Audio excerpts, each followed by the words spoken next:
Hello, I'm Cassandra Solano. I'm a licensed clinical social worker in the state of California, and I'm a conscious relationship coach, which means I help women who are struggling in their relationship or are struggling finding a healthy relationship heal past wounds that are keeping them stuck in love so they can get the love that they want and deserve. And today I want to talk about how you were raised, how you were paid attention to, loved, and nurtured, or maybe weren't, actually influenced and affected you on a biological level and shaped your nervous system. And what does this have to do with relationships?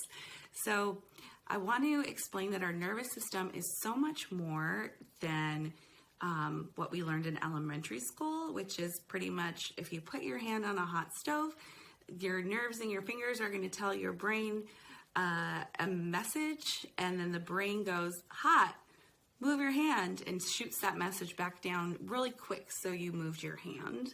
And we're like, okay, cool, nervous system is how we sense things, but it's so much more complicated than that. It's really the backbone of kind of all of our body systems and functions, even how we connect and attach to people, and how we can handle stress, how close that we let people get to us, how we have anxiety or maybe even clingy behaviors in relationships, or how we're maybe sabotaging relationships, all come from how healthy your nervous system is.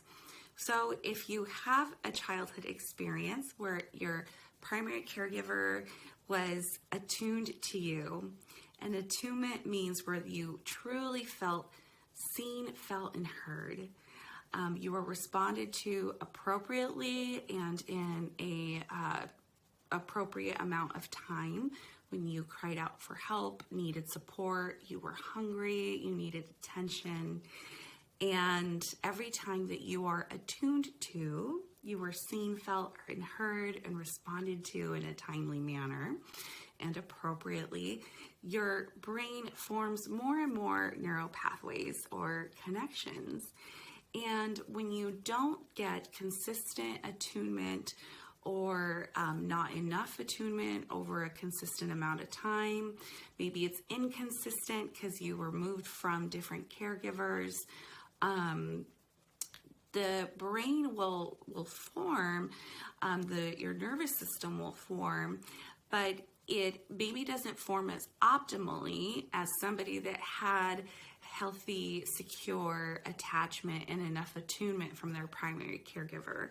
So I give the example of a really busy freeway intersection. Here in LA, we have this intersection, the 110 and the 105. And these are two huge freeways. There's all these loops and bridges and connectors. And if you were kind of to fly above this freeway intersection, and you were imagining that all these roads and connectors were our nervous system and these neural pathways in our brain, and you look down for somebody who didn't get the consistency, the attunement, the support, and the nurturing that they needed when they were young, you might see some stuff kind of funky. You might see a piece of a bridge missing and an on-ramp made out of Play-Doh and some little pipe cleaners holding up another bridge, and all the southbound lanes on the 110 are, made of dirt, and, you just kind of see this hodgepodge put together kind of system. And our emotions and our thoughts that are like the cars that travel these roads aren't going to be able to travel very smoothly. Versus somebody who had a secure, healthy attachment would have a fully formed roadway where, made out of asphalt and all of the concrete and all the correct kind of foundational things that we need. So all the cars, which could be our thoughts and our feelings, can travel smoothly. So if you're thinking oh my gosh, I experienced childhood emotional neglect, I wasn't attuned to, I was, lost a parent young, or bounced around a lot growing up, or lost a parent when I was young, what does this mean for me?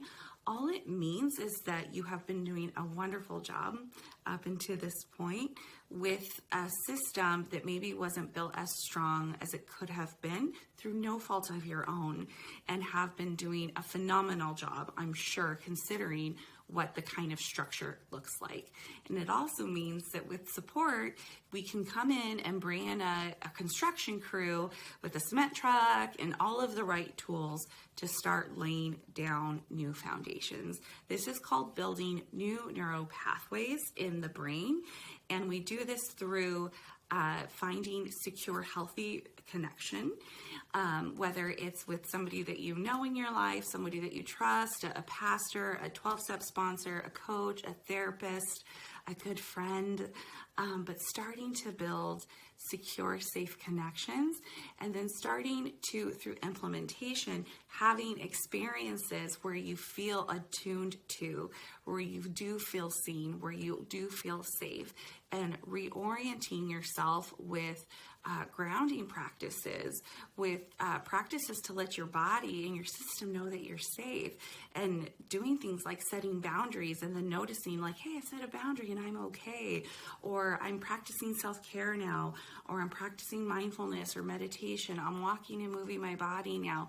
Whatever your healing path uniquely looks like for you, we are going to be slowly, just like we build a new road that takes several layers of different materials in a few days, of work. As we wait for one layer to dry, the next layer is added and the next layer is added. And this is like the process of building new neural pathways in the brain, where you are wired now for secure attachment, regardless if you had that safe, attuned, secure relationship growing up or not. Our brains are neuroplastic, meaning that no matter, what, they can always be healed and changed. You can never too late to bring in a new construction crew and reset and reinforce and put down some more quality materials and reestablishing this system, your neural pathways, healing your nervous system. So if this sounds like something that would be helpful to you, you've seen that the emotions and the thoughts, especially when it comes to relationships, they're stuck. They don't know where to go. You're lacking clarity. You're feeling confused in your relationship. You're driving, but you don't know where this thing is going, or you're not even sure what direction you're going in. You're having the same arguments over and over. You keep picking the same emotionally unavailable person over and over. You keep feeling like your needs aren't being met in your relationship over and over. You may need to go into some of this more foundational level rebuilding process so you can get the clarity and have the communication that you want and need in your relationship. So if you need support with this, you can reach out to me. The link is in my bio to apply to work with me one-on-one. And if not with me, please get support from somebody, because just like we cannot rebuild roads on our own, it's not a one-man job. We often need support. And I hope that this helps. You can absolutely send me a DM with any questions. And I hope you guys are having a really good day. We'll talk soon. Bye.